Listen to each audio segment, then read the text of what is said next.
Hello, I'm Oliver Culling, and this is the My 70s TV Childhood quiz.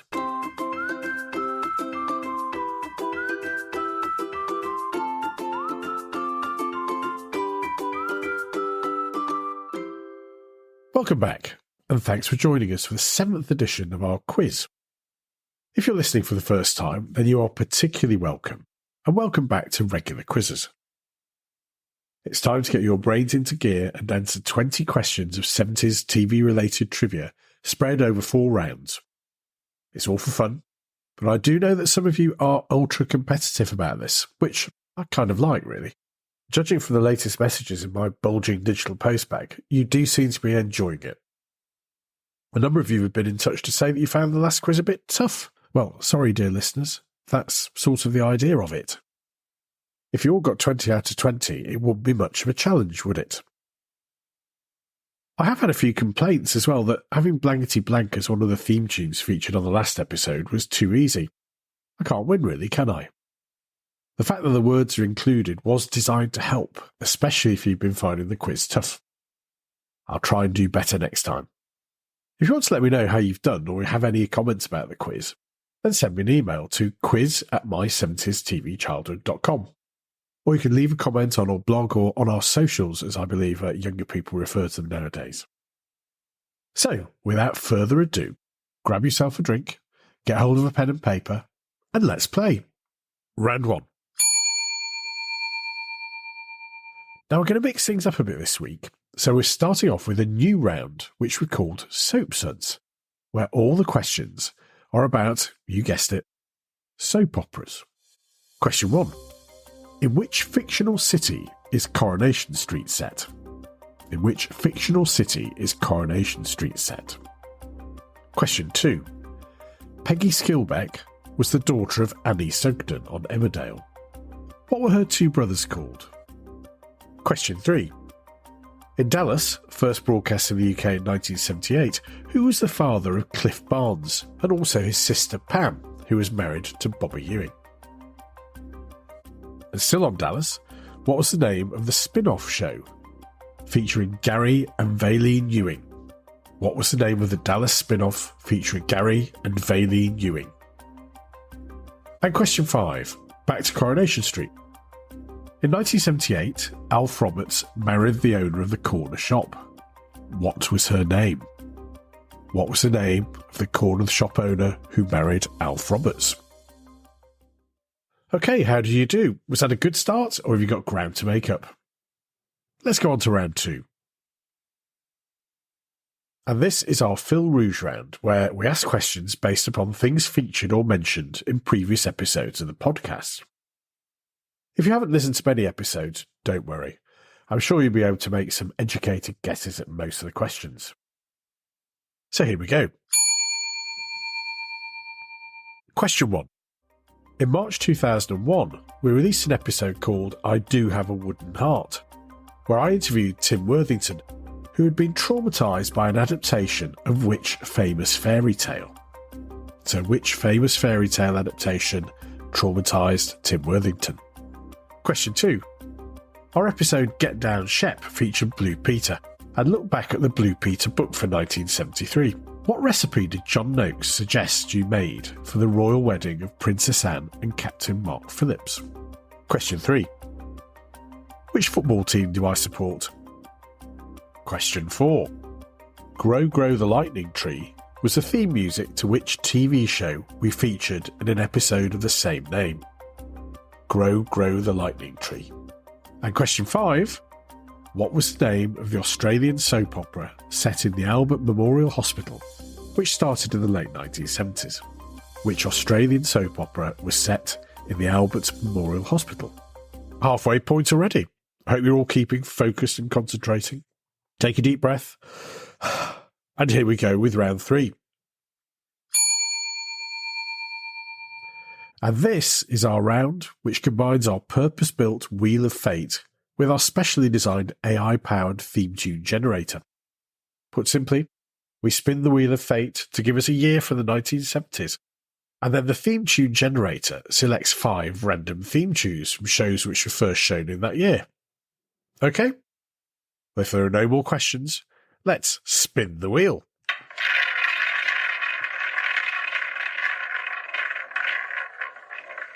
It's quite mesmerising to watch, I have to say. Oh, and we've landed on 1973.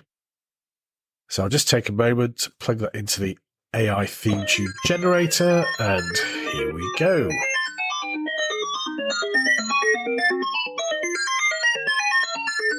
Right, theme tune number 1.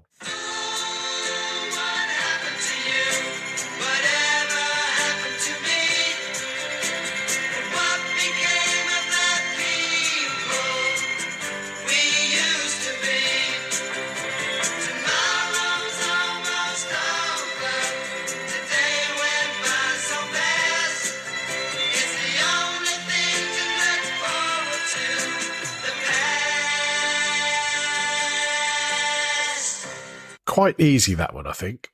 So let's go on to theme tune 2.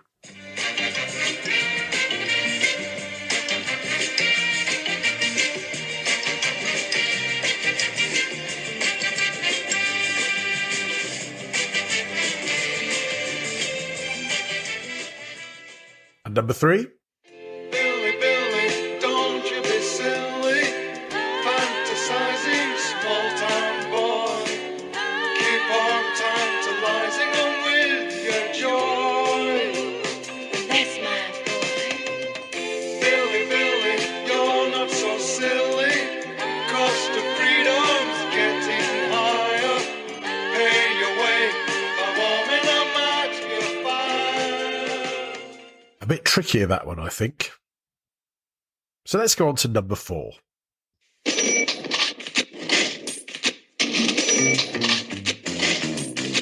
Ground floor perfumery, stationery and leather goods, wigs and haberdashery, kitchenware and food going on.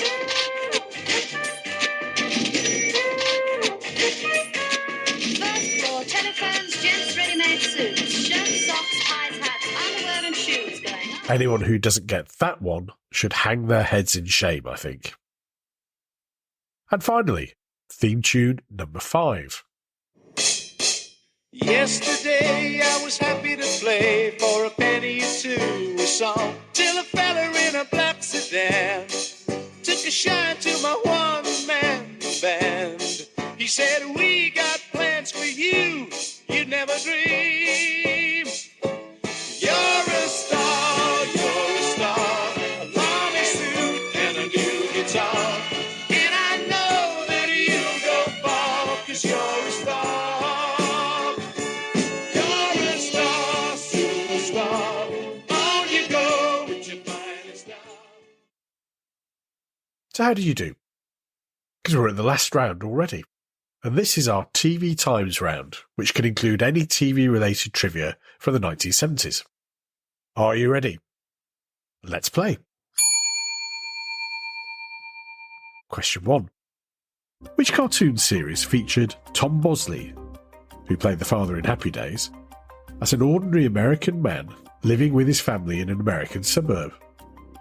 As a clue, the next-door neighbour was obsessed by communists. Question 2. What was the name of the slightly bizarre ITV children's show hosted by Michael Bentine? Question 3. What time do the Trumpton clocks strike at the beginning of every episode? So what time was it on the clock at the beginning of every episode of Trumpton? Question 4.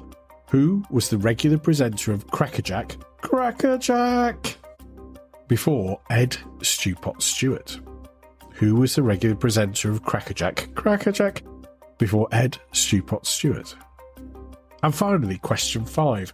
Who wrote the original book, The Phoenix and the Carpet, which was made into a wonderful TV serial adaptation, first shown in 1976? And there we are, another quiz over. And whilst you're finalising your answers, let's go back to the bonus question from last week. If you remember, the bonus question from last week concerned the 1976 series Beasts, which was an anthology of various quite disturbing tales, I remember, involving animals. In the episode During Barty's Party, a middle-class suburban couple are laid siege in their own house by which animals? And the answer was a pack of large intelligent rats. And I have to say, we didn't get any correct answers in the emails. So maybe that the series Beasts is one which I remember more than certain others. Okay, well done if you got that, even if you didn't tell me. And for this week's bonus, we go back to 1970s sport on TV. Which of these presenters was not a regular host of the BBC's Sports Night midweek sport programme during the 1970s? So which of these was not a regular host on Sports Night? Was it A, Tony Gubber, B, Frank Boff, C, David Coleman, or D, Harry Carpenter? So which of those was not a regular host of the BBC's Sports Night programme?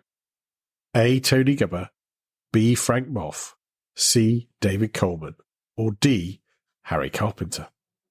If you know the answer, then let me know by emailing quiz@my70stvchildhood.com. So let's go on to this week's answers. Round 1, Soap Suds. In which fictional city is Coronation Street set? And the answer is Weatherfield, aka Salford in real life. Question 2. Peggy Skilbeck was the daughter of Annie Sugden, and what were her two brothers called? And well, they were Jack and Joe Sugden. Jack and Joe Sugden.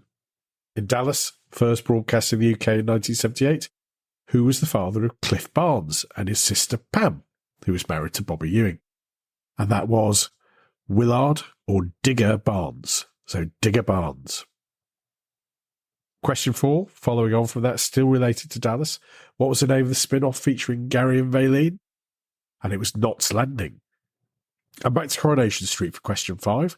Alf Roberts married the owner of the corner shop. What was her name? And her name was Reenie Bradshaw. And that's, if you remember, is how Alf came to be owning the corner shop, because Reenie met a tragic end quite soon afterwards. But that's another story. Okay, round 2. Our marathon or Fil Rouge Round. Our episode in 2001, I Do Have a Wooden Heart. There's a bit of a clue in the title there. Tim Worthington was traumatised by an adaptation of Pinocchio. Question 2. What recipe did John Noakes suggest you made for the royal wedding of Princess Anne and Captain Mark Phillips? And the answer was scone pizza, which I was not very polite about during the show, but had lots of people get in touch to say that scone pizza is actually pretty nice, so I stand corrected. Question 3. Which football team do I support? Well, as many of you know, for repeated references to my youth, it's Manchester United. Although given current form at the time of recording, perhaps I might be giving up football soon. Question 4. Grow Grow the Lightning Tree was theme music to which TV show? And it was Follyfoot. And question 5. What was the name of the Australian soap opera set in the Albert Memorial Hospital? That was The Young Doctors. Okay, on to our Name That Tune. Shows that started in 1973. Number 1, that was Whatever Happened to the Likely Lads. Number 2, Men About the House. Number 3, that was a little trickier, I think, and that was Billy Liar. So not the film version, but the TV programme, the TV series that used to be shown on, I think, Sunday nights. Billy Liar. Question 4, I'll be very disappointed if you didn't get this. It's Are You Being Served? And question 5, it was that talent show, New Faces. On to round 4. Question 1. The cartoon series featuring Tom Bosley as an ordinary American man with his family. It was Wait Till Your Father Gets Home. Question 2. The rather bizarre children's TV show hosted by Michael Bentine was, as many of you I'm sure remember, Michael Bentine's Potty Time. Question 3. What time did the Trumpton clock strike at the beginning of every episode? It was 9 o'clock. 9 o'clock in the morning. And that was followed by the town coming to life. And who was the regular presenter of Crackerjack? Crackerjack! Before Ed Stewpot Stewart? It was Michael Aspel. And finally, question 5. Who wrote the original book, The Phoenix and the Carpet, which was made into a wonderful TV series? And that was E. Nesbitt. How did you do? Are you top of the pops? or are you down in the dumps? Don't worry, it's just for fun. And of course for bragging rights with your friends and family and fellow listeners. Well, I really hope you enjoyed our quiz and thank you for playing. We'll be back next week with a regular podcast and in 2 weeks with our next quiz. In the meantime, thanks for listening. Don't forget to rate and review us wherever you get your podcasts and tell your friends if you enjoy it. Take care and see you again soon for more from My 70's TV Childhood and the My 70's TV Childhood quiz.